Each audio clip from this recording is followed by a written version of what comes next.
Everyone, it's Jodie here from Decorous Vintage Designs. Welcome back to my channel and I hope you're all having a lovely day. In today's tutorial I'm going to be showing you how to get this very moody hand painted look.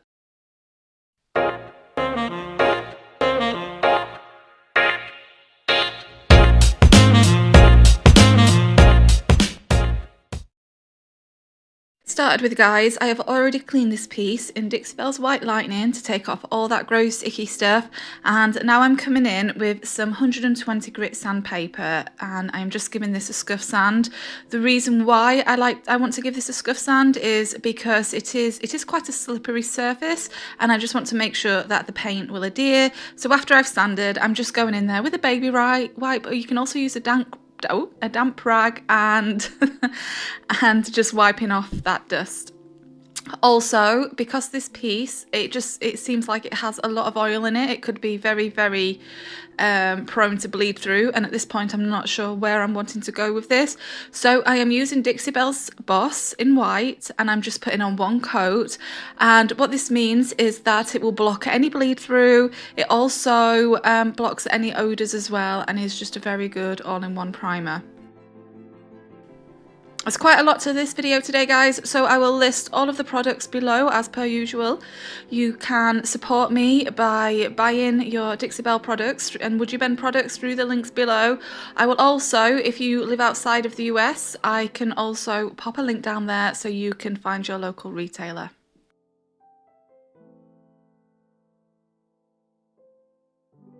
Okay, so I know I want this piece to be quite artsy, so I want to start off with a blank white canvas, and that is what I'm thinking here. So I am using Dixie Belle's drop cloth.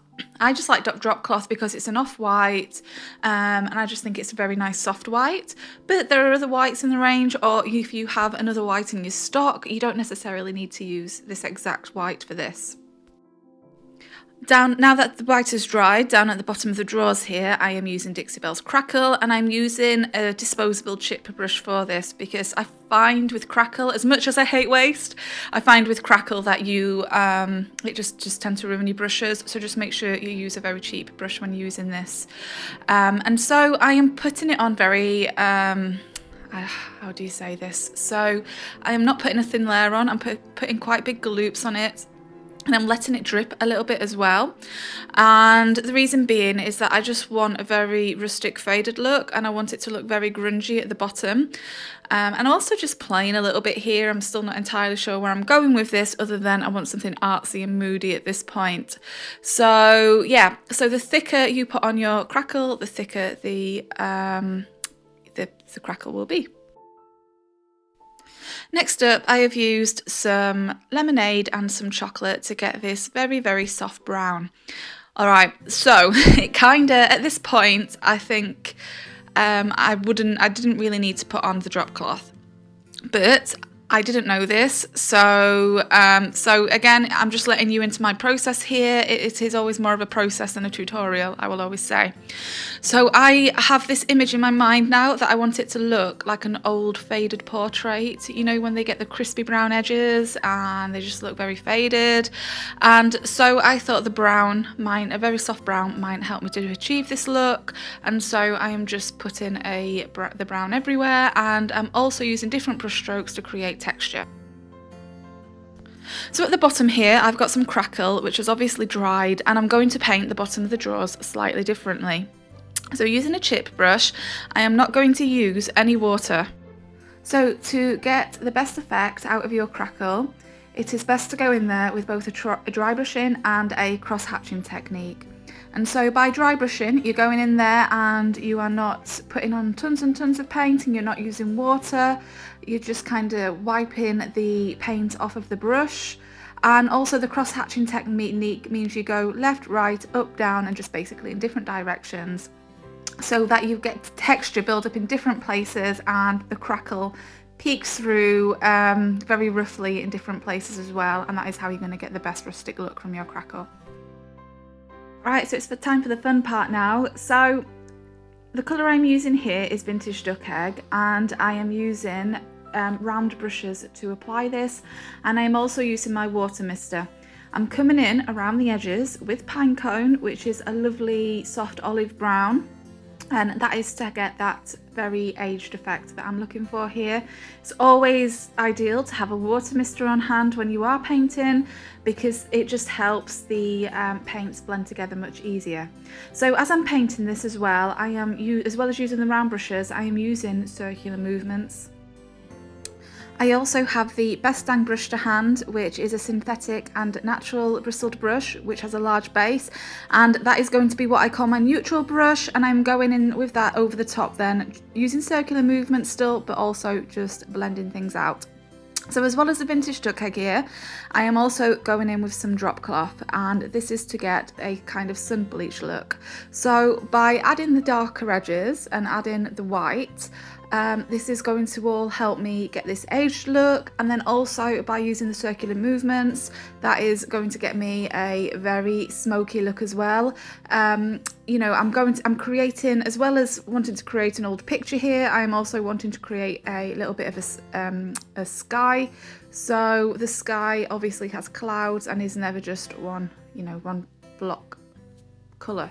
So it is worth coming in and just blending out different variations of colour.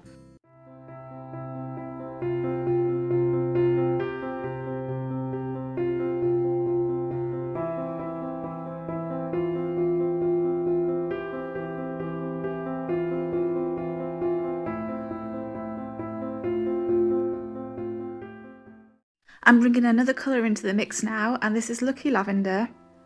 And again, it just goes back to the element of the sky, and the sky never being one shade of colour. I think at this point I know I want to paint some purple flowers on this piece, and so I want to get the idea of a sunset, and maybe some of the purple from the flowers is reflecting in the sky a little bit. I don't know, these are just the things that are going around in my brain at this time. So I've also brought a little bit of the gulf into the mix here, as you can see, just a little bit of it peeking out under the lavender there on the right hand side. And again, it's just to get more variation, and I'm really going in heavy handed with the white in some areas. You don't necessarily have to have these colours yourself. You can do a completely different kind of sky and use some of the colours that you might see in a sky. So what you'll notice as well is that I'm going in there and I am adding just loads and loads of colours very, very roughly. I am then going in again with my Best Dang brush, which I call my neutral brush, and I am blending all that out. So you have plenty of time, as long as you're in a very well as long as you're in like a living room or a workshop that is well ventilated and not too hot, you have plenty of time to blend. And also just make sure that you keep giving it a little mist with your water every now and then, just to make sure that the paint stays activated.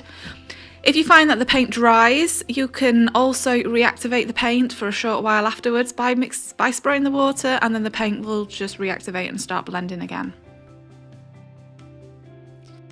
So in order to get that smoky look, you just need to make sure that you keep using those circular movements with circular brushes, and you want it so you don't want the edges to be completely blended. You want each colour to have its own little space, if that makes sense, but at the same time you don't want any harsh lines. So it's all about getting that perfect balance between having that colour sort of claim its own space while also transitioning and blending quite nicely into the colour that is next to it. This for me though is definitely one of the easiest ways to blend, because you're not relying on smoothing out any lines, you're not relying on smooth transitions or anything like that. You're embracing the kind of rusticness and the smokiness of the blending, and so I think this is a great way to start blending if you are a beginner and you want to get that cloudy, smoky look.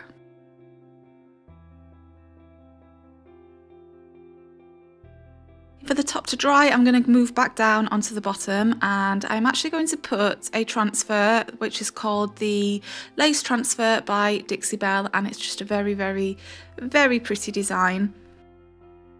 It's such a pain as well. I can't get the pulls off this piece that's stuck on there, as they are with a lot of my pieces for some reason, so I'm just going to have to work around that. Luckily the look is going to be very, very rustic, so I'm going to make sure that it works. So just working in sections, I'm going to use the brown, I'm just going to call it the brown stick thingy because I can't think of a name for it right now, and I am just going to put pressure on and rub the transfer and then slowly pull off, making sure that it sticks and clings to the drawers. I was a little bit unsure at first as to whether or not the transfer would work over the Crackle, but it did seem to work absolutely fine and I had no issues at all. It's worth having a Stanley knife to hand or something similar as well, so that when you have actually taken your transfer off, you can then just cut in the lines there between the drawers to make sure that the transfer doesn't stay attached and you've got a nice, smooth, clean cut. When using transfers as well, make sure that your paint is completely dry and you're in an area that doesn't have much moisture. Transfers absolutely hate moisture. If you have even just the slightest bit of moisture on your furniture, or it's even a little bit too humid, what you will find is that the transfers won't stick and they will just pull straight off. You can also get the transfers via the links below. I've currently got exclusive brand ambassador access with Dixie Belle, so you can get those online below, or as I say, you can get them from local retailers as well. And just a quick reminder guys, if you're enjoying this video, also don't forget to give the video a like and a thumbs up, and also to subscribe while clicking that bell so you get notified whenever I post a new tutorial.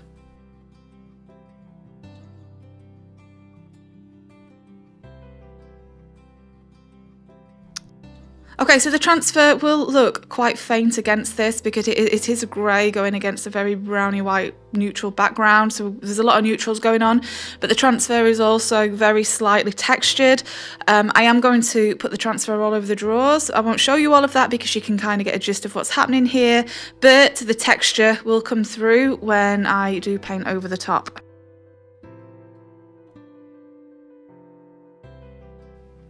Okay, it's time to do the fun bit now and create a field and some flowers and things.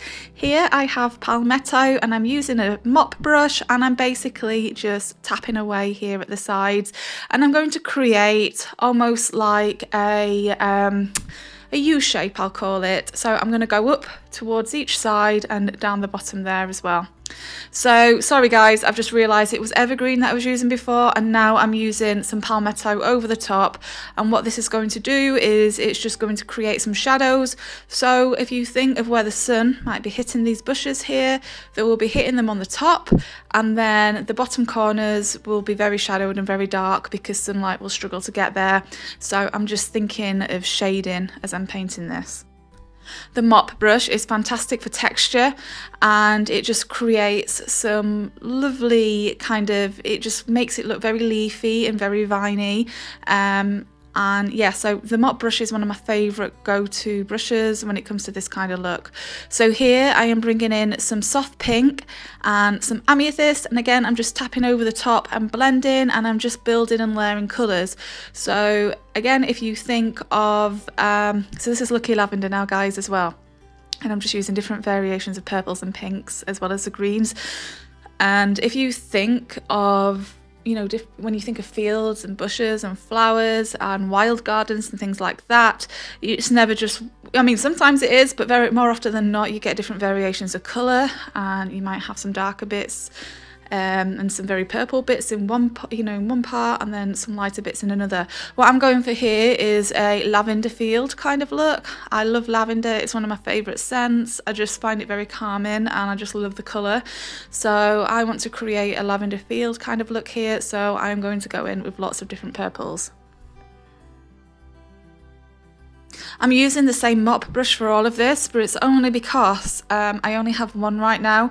I'm not going to recommend this brush. I've had about 3 of these brushes now, and honestly they start to shed. They don't seem to handle the tapping very much, which, you know, they seem to be very, very fragile, shall we say. So I'm not going to recommend this brush today because I don't personally like it. I've had 3 and I've had to throw 2 away already. So I'm using the same brush for all of this, but ideally I would have liked to have used different brushes for each, but it's just because I need to get some new ones. I'm not recommending the mop brush, that's not what I'm saying. I'm just not going to recommend the brand to you today, but mop brushes are great, I love them. So all I'm doing on the right hand side here is copying what I've done on the left hand side, and as you can see I am starting to create like a bit of a U shape, and I'm building up at the sides, thicker in the bottom corners and making it much sparser the further I get up towards the side, as though the lavenders are kind of crawling upwards. Alright, so I'm coming in with a little artist brush now and some amethyst, and what I'm doing is I'm just going to create some other textures on here now. I also just want to point out as well that I used a little coffee bean around the sides just to create some more shadows. But anyway, so yeah, so I'm coming in now with the same purples again, and maybe a little bit of blue as well, so that's the gulf there, and I'm just using the artist brush and I'm basically just squiggling. I can't really say any other technical way that I'm doing it here. I'm just creating little squiggles. I'm bringing some Plum Crazy into this as well, and again guys, it's all listed below, and yeah, and then I'm just, as I say, creating different textures and things. So I'm creating some vines going outwards as well. They just popped up. I do apologise, I must have missed videoing for that part as I've edited it, but I will show you some more in a moment, so don't worry, you won't miss out on how I did those. So what I'm doing here is I'm squeezing my mop brush and I'm going over those vines. So these are I'm calling them vines, but these are, I guess, these lavender stems that are starting to grow outwards amongst the foliage. And or maybe they're a little bit taller than some of the other lavenders. I don't know. This is just kind of what's going on in my head at the time. This is what I'm imagining as I'm painting it. So here you can see how I created these lavender stems. So I've gone in here with some collard greens. Collard greens is a lovely, very, very understated green colour, just with an artist brush, and I'm just tapping, and then I'm going in with the fan brush and I'm doing some little dots, and yeah, and then going over with various colours over the lavender stems as well, just to make it look like there's different variations in colour. So I'm building up those colours and I'm building up those textures. There's no right or wrong way here. I'm using a fan brush, I'm using small artist brush, and I'm using the mop brush. I'm also continuing to use a lot of water just to get that blended out and to make sure that it all looks nice and soft. But yeah, it's just good to get experimental with different brushes because each one provides a different texture and a different look, and by doing this you're going to get a more authentic vibe out of your lavender field or your flower field or whatever it is that you're painting, because then you are going to get different textures and things, which is what happens in nature. Alright, I'm going to continue telling you what colours are popping in here. So here is a little bit of peacock and also a little bit of Bunker Hill blue. But I'm kind of just going to let it roll a bit and let you kind of relax and watch what I'm doing, because I think it's much easier to watch rather than me explain every little bit of detail, because then it kind of really goes in that way, I feel. So yeah, so I'm kind of just going to let the music take over, just let you watch, and yeah, and hopefully you can also relax a little bit as well.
So you can see on my palette here, these are all the colours that I've used. I'm going in now with my Best Dang brush, just putting a tiny little bit on there. And I just want to create a little bit more texture in the sky there. So I'm just patting the Best Dang brush on there into the sky. And this, again, it's just to create that very romantic, purpley, kind of old worn look that I like. And maybe the lavender, as I say, the colours of the lavender is reflecting in the sky a little bit and just changing the overall mood of the scene. I also have a second Best Dang brush to hand, so that every time that I've patted some colours on, I can also softly blend those edges out just to make sure that they're in synergy with the rest of the piece.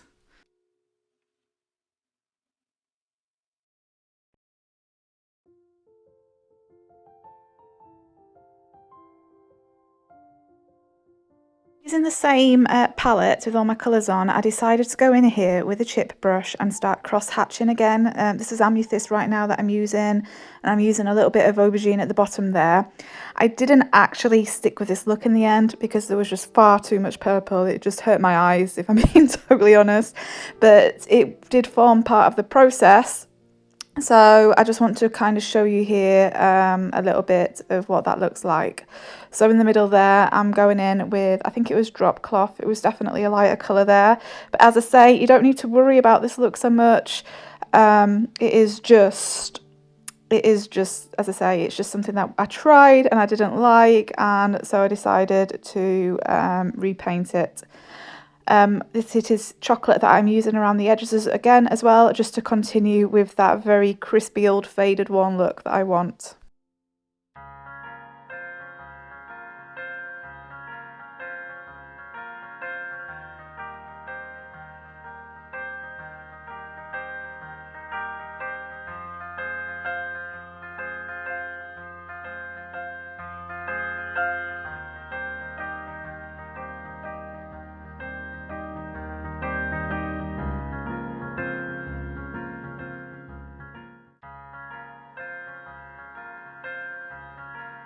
Realised I didn't like the look, so I was just like, oh, I'm going to spray it all and I'm going to try and make it look rustic, but that actually just ended up making it look worse, if I'm being totally honest. So after I did this, I actually walked away and I came back to it the next day, which sometimes you need to do. Alright, so I've obviously come back the next day now, and I've obviously already done the top drawer there.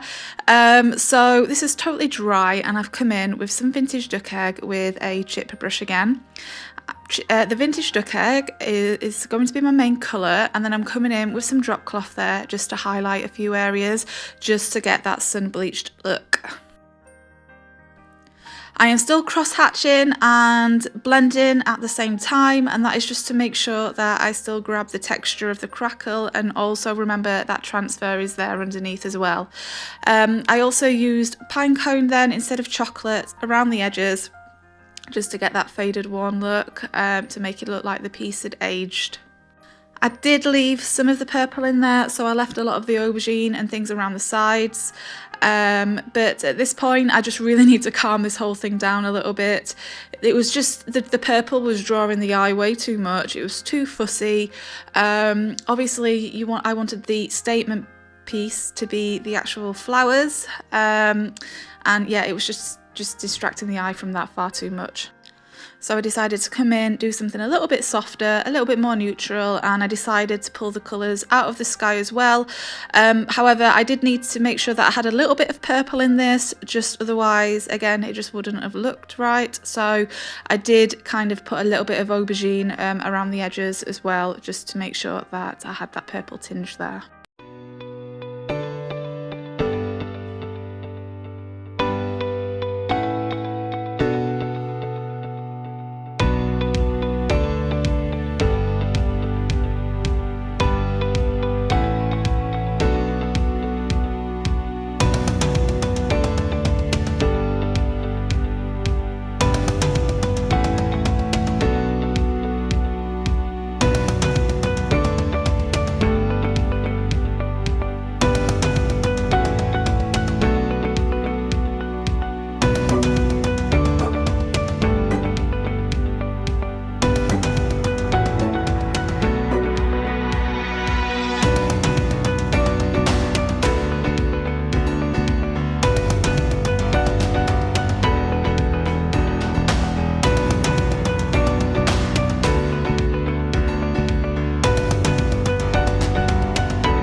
Alright, so now it's all dry again. You can see some of the transfer peeking through there, which is cool. It was very subtle and that's how I wanted it. I decided I needed to fill a little bit of the area in a little bit more, so I went for some woody bends, which I painted in vintage duck egg, and these are keyholes and the code is 990, and I'm just popping these in the middle there. So these are very, very understated but very effective. I also then with my finger brushed a little bit of the gold gilding wax over the top just to make them pop a little bit, and I also used a little bit of gold gilding wax on the moulds that were actually part of the original furniture. And this again, as I just love gold gilding wax, if I'm honest. I will use any excuse to whip out my gilding wax and use a little bit of gold or copper. And I also put a little bit of gold over the pulls as well. So yeah, the woody bends were very, very simple, very understated, but I feel like they were very, very effective in filling that space. They were there, it made the piece feel much more whole without totally distracting the eye, as I said. It's time to wax now and make this piece look even more aged. So I've come in with a Liberty brush and some white wax there, and I'm basically putting the white wax all over the main area of this furniture. And then with the Belle brush, I'm using my Best Dang wax in brown, and I'm going to put that over the edges, and I'm going to highlight or darken the pine cone, should I say, and I'm going to just make that look even more aged. And what I love about the waxes is that it seems to be really, really bringing out the texture of the lace transfer underneath. As well as being decorative, these waxes will also seal the piece. What happens is with wax, you put on your wax, it soaks into the furniture, it then hardens and it protects the paint. Just make sure that after 15 minutes, or sometimes I like to leave it overnight, just go in there and make sure you wipe off any excess, because there's only so much that the furniture or the paint can soak up. So another little tip is that you can actually blend waxes as well. So the brown wax was looking a little bit dark for me and just a little bit too grungy. So I just went in there with my white wax and just applied a little bit of white wax over the top, and it really just softened that out a little bit. White wax is absolutely fantastic for muting and softening colours, and you can also use it to soften dark waxes as well.